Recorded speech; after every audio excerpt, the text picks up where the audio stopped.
Jerry is suddenly out on the street corners yelling at anybody, read this book, damn it!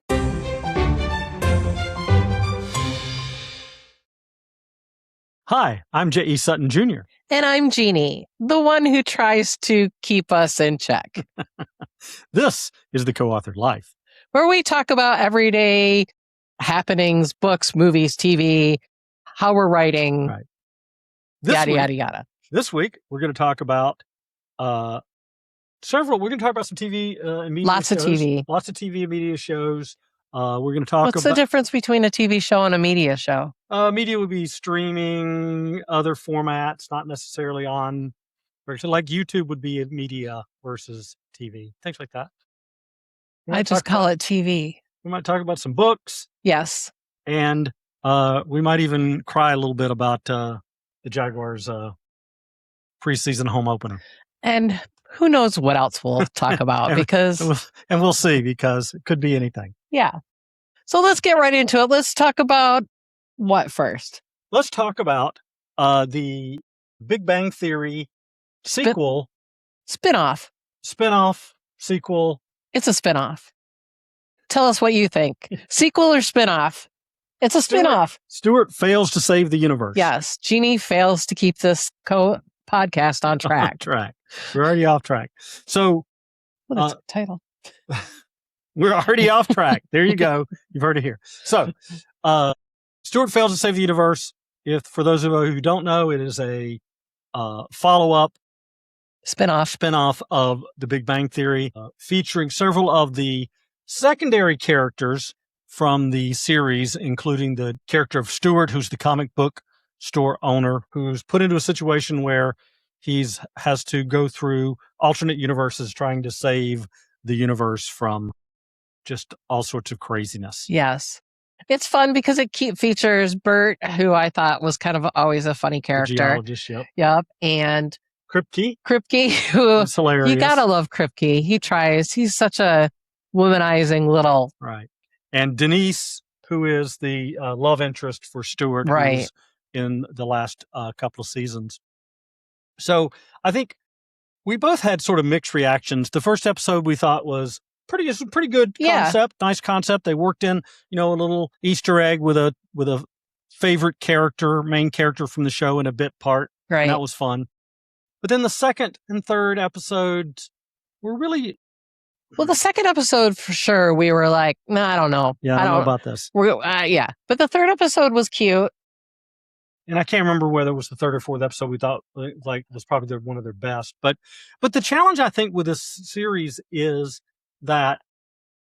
So let's give a little backstory first. Yeah. So there's a device that apparently Leonard, Howard, and Sheldon built that puts a rip in the fold. Yeah.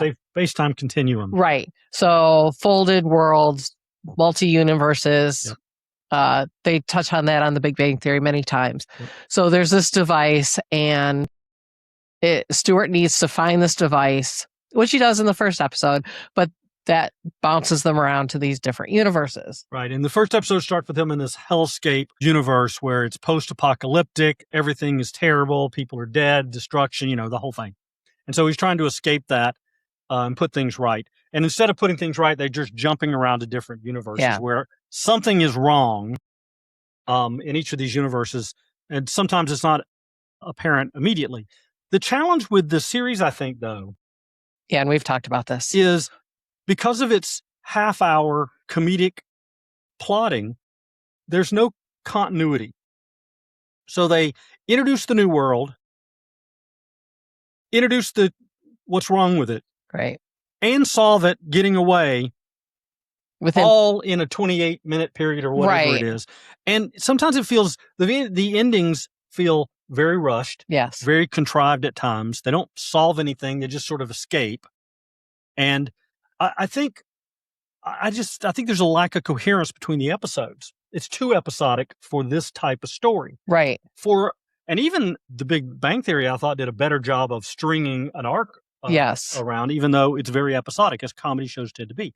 But when you're telling a comedic, this is essentially a dramedy.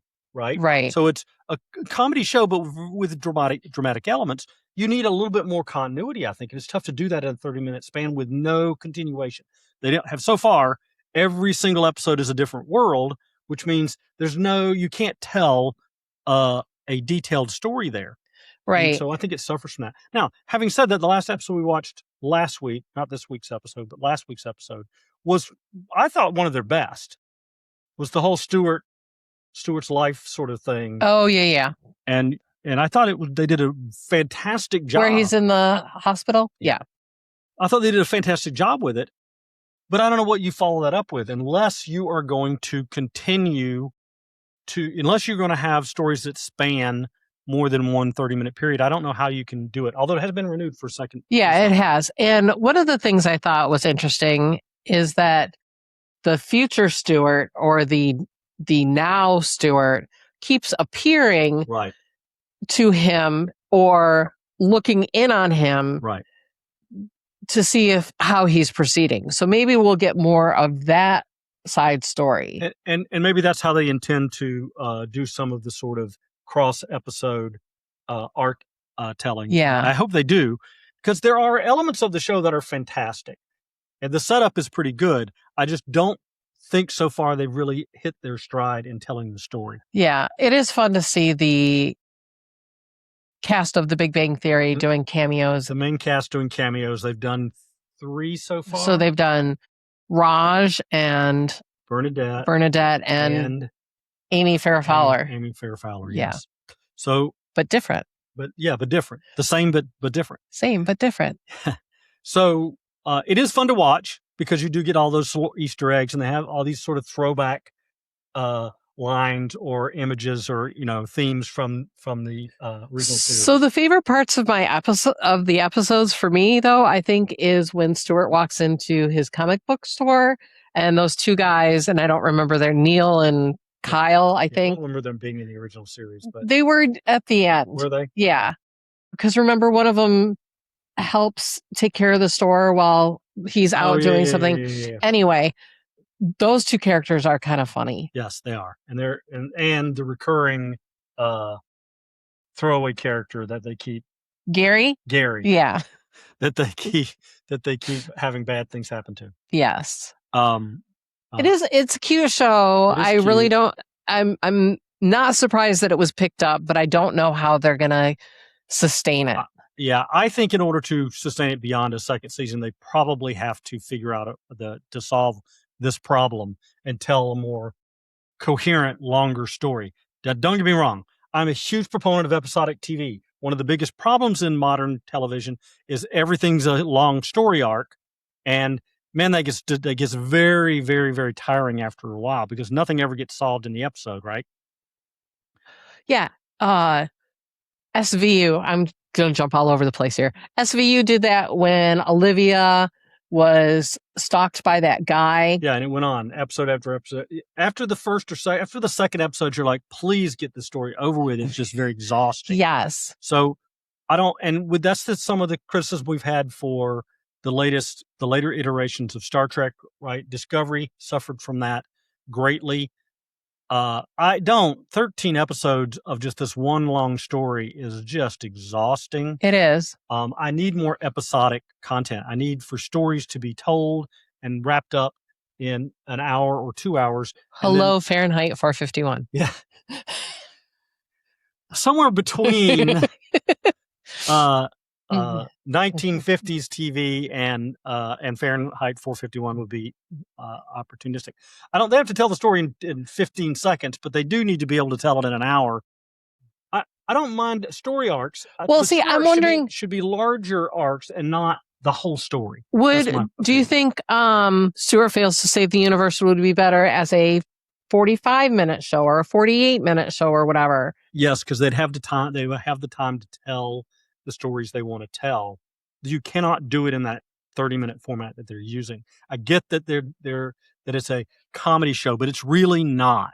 It is a dramedy. It is a comedy show with dramatic elements. So the episode where they had the shock things installed, I wanted to know more about who put those there. how they got there, what the whole backstory. You want to know those things. Right. You don't want that to be the whole story, but you want to understand. You want to build the universe and then tell the story and then move on. They have no time to build the universe. Right. They build the universe in the first 5 minutes of the episode. Then they introduce the antagonist in the second part, and then they solve it in the last 10 minutes. Right. And sometimes the solution is just forced and nonsensical. And I get that can be funny at times, but over 10 episodes, it's going to get old. Yeah. And it already has. So, but we are still watching it. We are still watching it. I hope it gets better. Like I said, I love the concept. I love the acting, and the comedy is good. It's nice. It's nice, and it pays great homage to the original. But I just want them to get better about how they tell their stories. So other stories that we've been watching is the new DC Comics Lanterns. It came out. Is that 2 weeks ago? Yeah. Where is that? What? HBO. Yeah. Jerry, of course, grew up on DC Comics. Yeah. He's a huge Batman. Sometimes he thinks he's Batman. I'm Batman. But so we started watching Lanterns. Wow, this is like dead. No. So Lanterns, and I did not know a lot about the show before it came out. I had just seen some stills. And so me growing up, the only Green Lantern occasionally showed up in Super Friends or the Justice League. And that was Hal Jordan. Okay. And then of course there was the movie with Ryan. Is it Ryan Gosling? Ryan Reynolds. Ryan Reynolds, right. And I know that isn't one of your favorite iterations of Green Lantern. It's not. I didn't think they captured either the character or the style. I thought it was overly effect driven and not story driven. Which was a disappointment to me because I'm a huge Green Lantern fan. I loved that character. Possibly because he is just a human with abilities given to him by gear, right? So much like Batman, who's just a human being who has no enhanced abilities, he has lots of money and motivations and perhaps a little damage that creates his power. The Green Lantern is just a human being with the power ring. It gives him powers, but he has the same sort of humanity underneath that. And I always thought those were always my favorite characters in ways that characters like Superman and Wonder Woman really weren't. I love Wonder Woman. Well, I mean, don't get me wrong. I love both of those characters, but both of whom are not human. No, he's Kryptonian and she's a goddess, right? So I sort of empathized with these human characters that were either enhanced or had abilities granted from equipment or gear. So I did love the Hal Jordan character. I didn't read as much. I wasn't reading as much when the Green Lantern was John Stewart, who's also featured in this show, and Guy Gardner. Nobody likes Guy Gardner, but he's kind of a jerk. And he will appear in the show as well.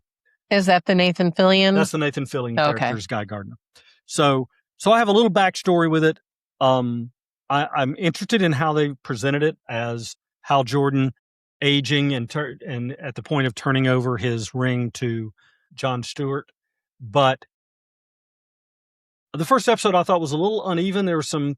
It had pilotitis. It did suffer from a little bit of pilotitis. They had to cram in all that information in that one episode and try to build the characters out and give you something to hang your hat on to so you knew what the story was about. So it suffers from that a little bit, but the show ended and I'm like, I want to know what happens next. Right. I want to know what's going on.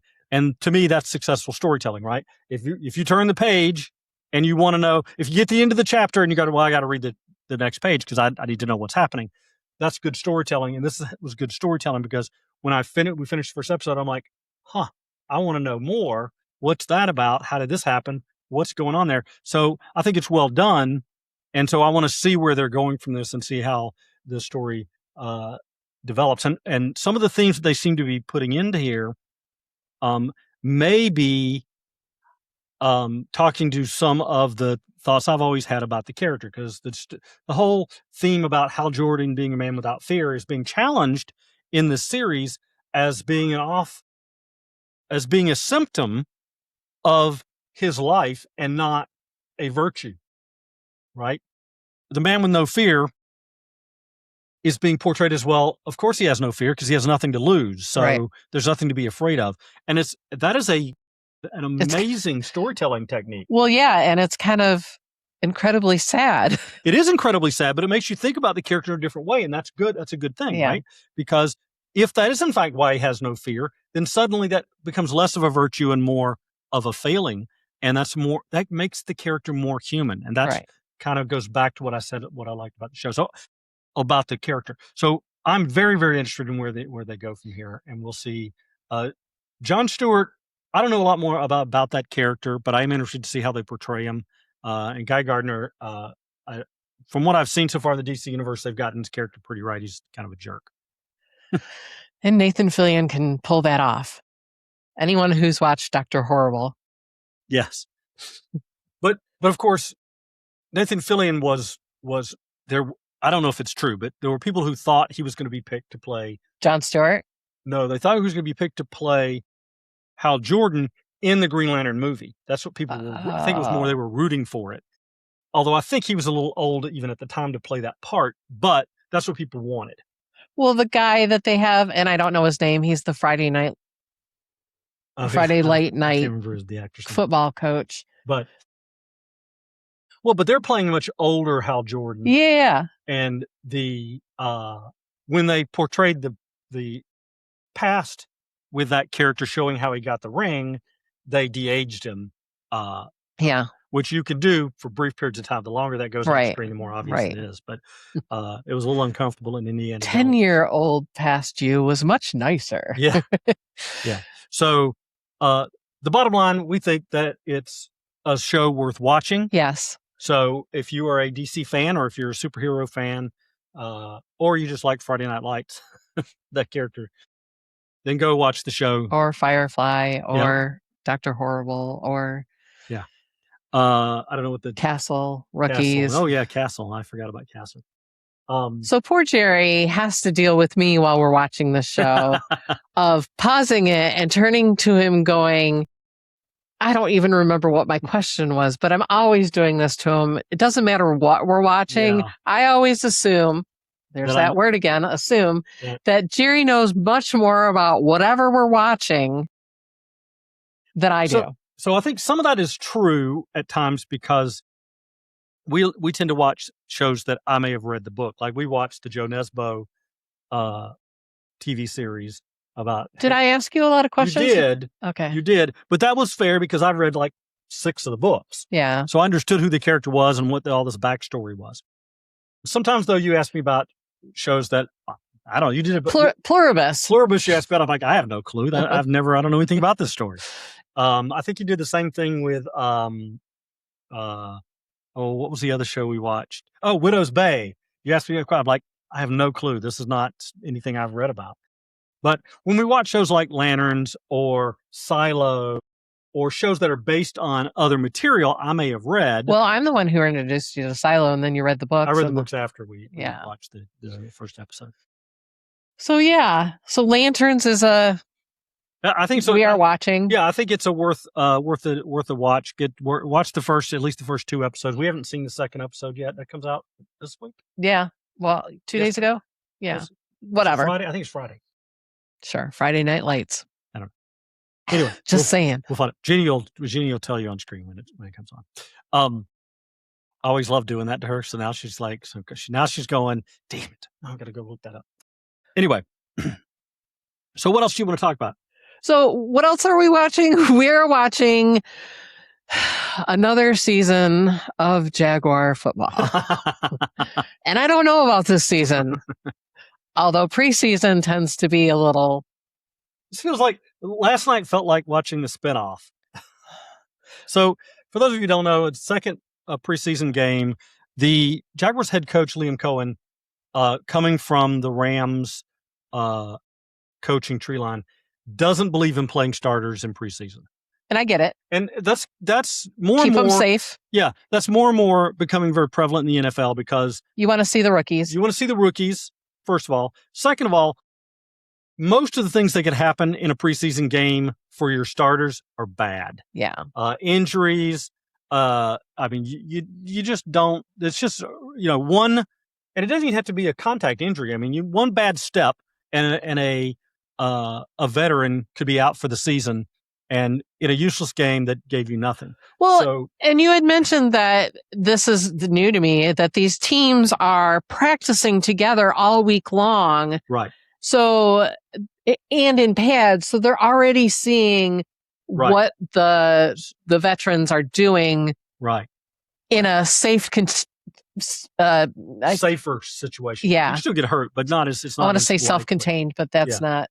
Right. But yeah. And so that's not a new thing, but it is becoming, it's not brand new. It's been done before, and the Jaguars have done it before Liam Cohen. It just seems like the last two. I have never seen a season where it was done, like they've done this 3 weeks in a row. Right. And so I think it's becoming more and more prevalent where a team comes to town, they practice against the starters, practice against each other in head-to-head 11-on-11 drills, and they get to see them at speed in pads. Now, it's not game situations. No, but it's... They don't, and so the risk of injury is less. It's not non-existent, but it's less, and you can control it, and there's generally a more gentleman's agreement about things like... I was going to say respect, yeah. Yeah. Gentleman's agreement's nice. About hitting the quarterback. Those rules are still in place. So in an 11-on-11 drill, the quarterback does not take hits, right? In a live game action, he does. And so injuries can happen at a much higher pace. So, but they practice one-on-one. They've done that now with, they did with the Saints. They did this week with the Panthers, and they're doing it this coming week with the Tampa Bay Buccaneers. And so what Cohen is doing is he's getting his evaluation of his starters done in those one-on-one team-to-team matchups, and so he doesn't have to play them on game day. Right. And so as a fan, it's a little bit of a letdown. You don't get to see the starters. I appreciate it, though. But what you really want to take out of preseason is who's looking good as a rookie. Now, that can be difficult, though, because as a whole, the team last night looked very, very bad. They lost 34-17, and the only touchdown came with less than 3 minutes to play. So it was very, very late. I thought it was 27-something. Nope, it was 34-17. I tuned out, apparently. So, it was 3 field goals and a touchdown. And it ended with 2 minutes left to go and lightning coming into Jacksonville. Right. They had a weather delay, and the teams both agreed to call the game at 2 minutes, which I totally understand. Why a half-hour weather delay? You don't want to put your team back out on the field, or your fans, well, they can play without the fans, but you don't want to put your players. You want to cool them all down for a half hour and bring them all the way back out for 2 minutes. Useless 2 minutes, right? I mean, they could do a 2-minute drill, but yeah, they could. But you're doing 2-minute drills with your backups at that point, your third and fourth strings.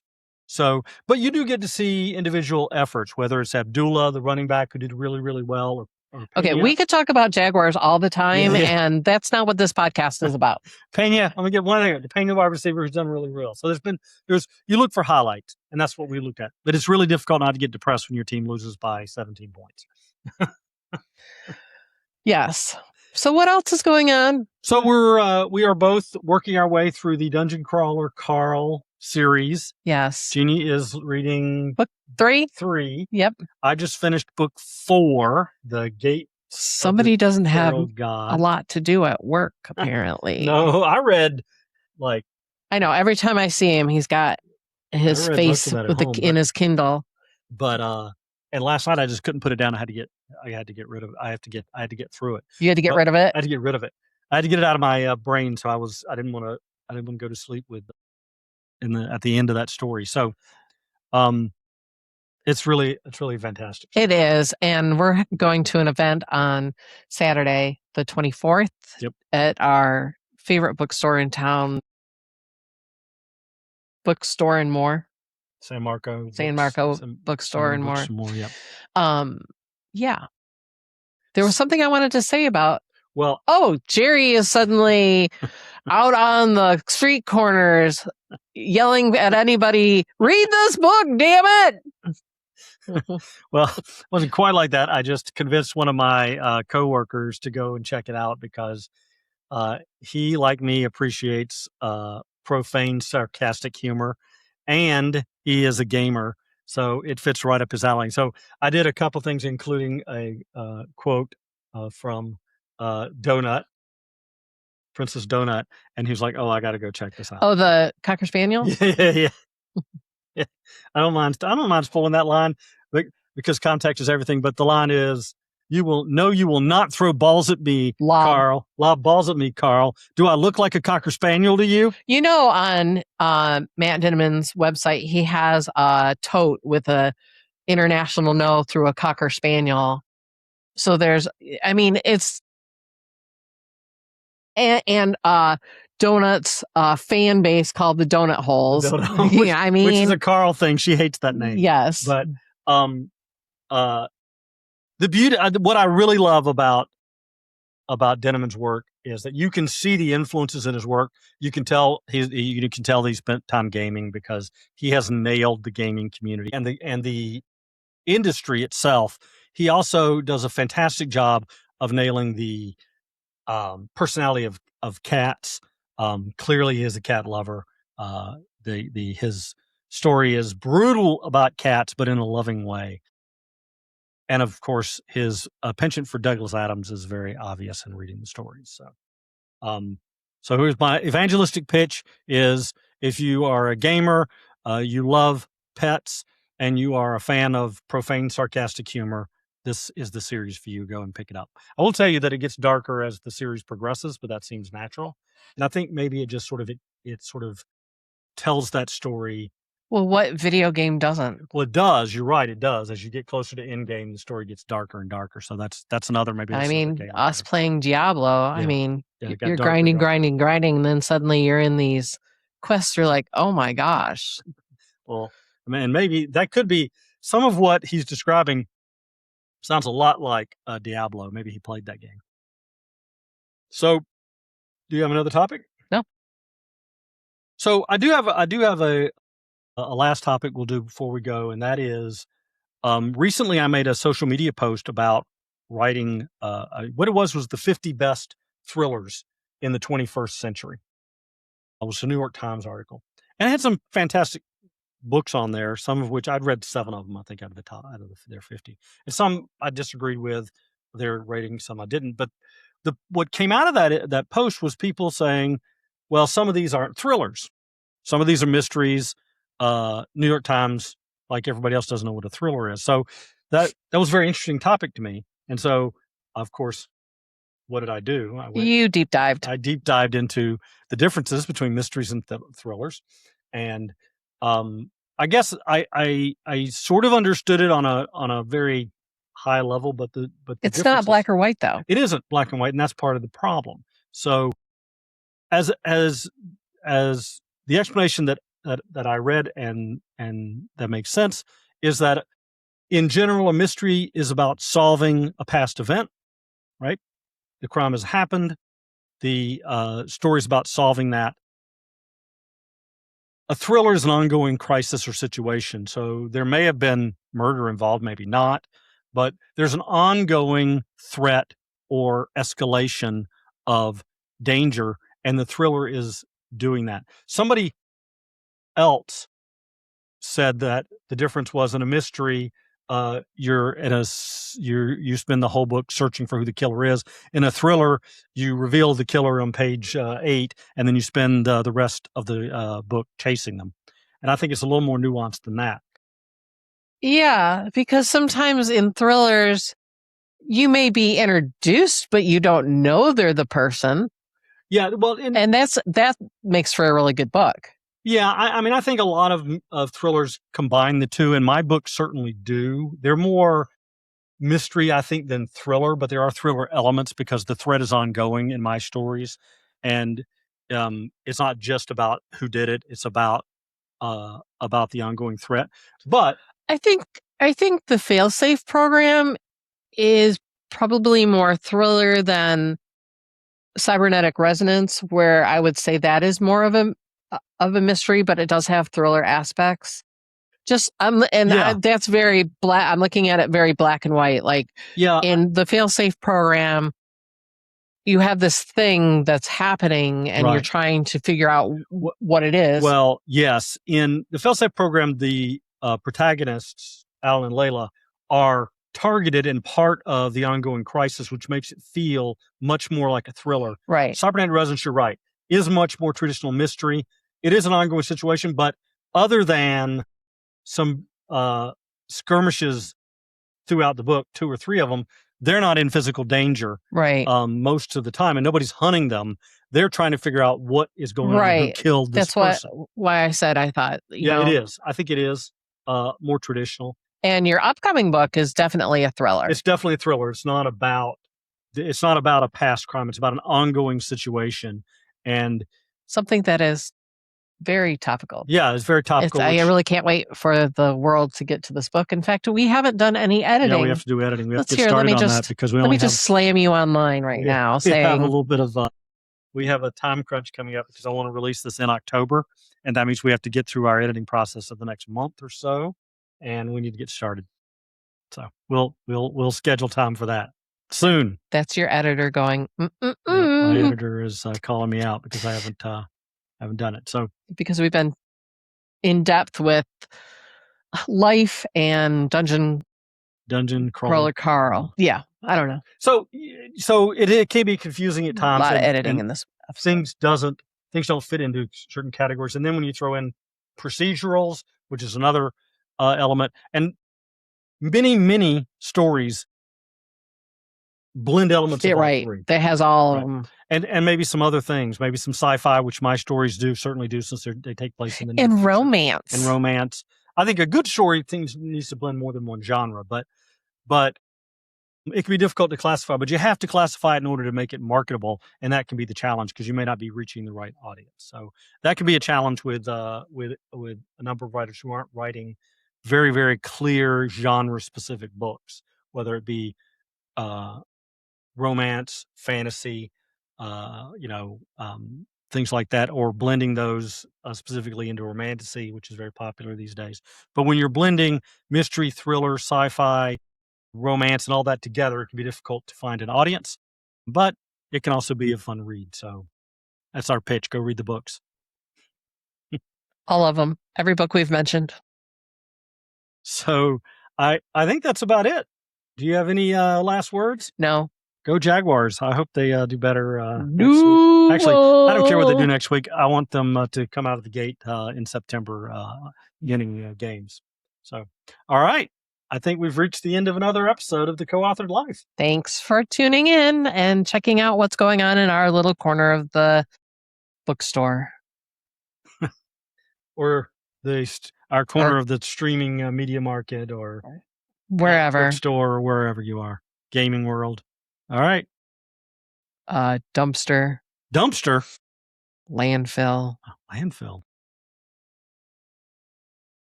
Bye. Bye.